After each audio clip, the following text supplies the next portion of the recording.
கருணாநிதிக்கு 39 கோடி ரூபாயில் நினைவில்லம் கட்டினாங்க திமுக ஆட்சியில். உதயநிதி ஸ்டாலின் பல கோடி ரூபா செலவு பண்ணி சென்னையில் பயங்கரமாக கார் ரேஸ்லாம் நடத்தினார். இன்னைக்கும் கருணாநிதியோட சிலையை ஊருக்கு ஊர் திமுக காரங்க வச்சுட்டு வராங்க. முதலமைச்சர் ஸ்டாலின் அவர்கள் அதை திறந்து வைக்கிறதுக்கெல்லாம் ஊராக போயிட்டு இருக்காரு. அப்படிப்பட்ட இப்படி பல கோடி ரூபா ஆடம்பரத்துக்காகவும் விளம்பரத்துக்காகவும் செலவு பண்ணுற இதே திமுக ஆட்சியில் இன்னைக்கு அதிர்ச்சிகரமான ஒரு தகவல் ஒன்று வந்திருக்கு.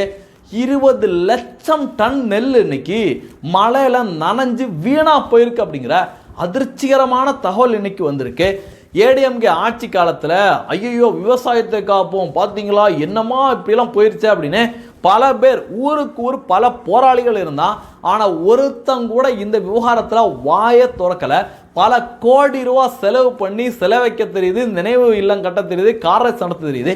ஒரு தார்பாய் விவசாயிகளுக்காக தார்பாய் வாங்கி கொடுக்க முடியலையா அப்படின்னு இன்னைக்கு பயங்கரமான ஒரு எதிர்ப்பு, திமுகவுக்கு பயங்கரமான எதிர்ப்பு கிளம்பி இருக்கு. குறிப்பாக எடப்பாடி பழனிசாமி அவர்கள் நேற்று டெல்டா மாவட்டத்தில் ஸ்பாட்டுக்கே போய் அங்கே ஆய்வு பண்ணியிருக்காரு.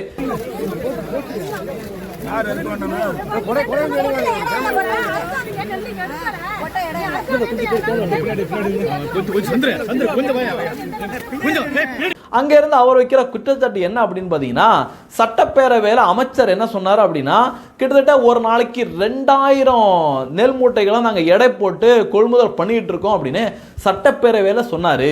ஆனால் ஸ்பாட்டுக்கு போய் அங்கே வந்து மூட்டை தூக்குறவங்கள்ட்ட விசாரித்து பார்த்தா வெறும் 700 மூட்டை 800 மூட்டை மட்டும்தான் தினமும் எடை போடுறாங்க அப்படிங்கிற அதிர்ச்சிகரமான தகவல் தெரிஞ்சிருக்கு அப்படின்னு எடப்பாடி பழனிசாமி அவர்கள் மிக முக்கியமான குற்றச்சாட்டை முன் வச்சிருக்காரு.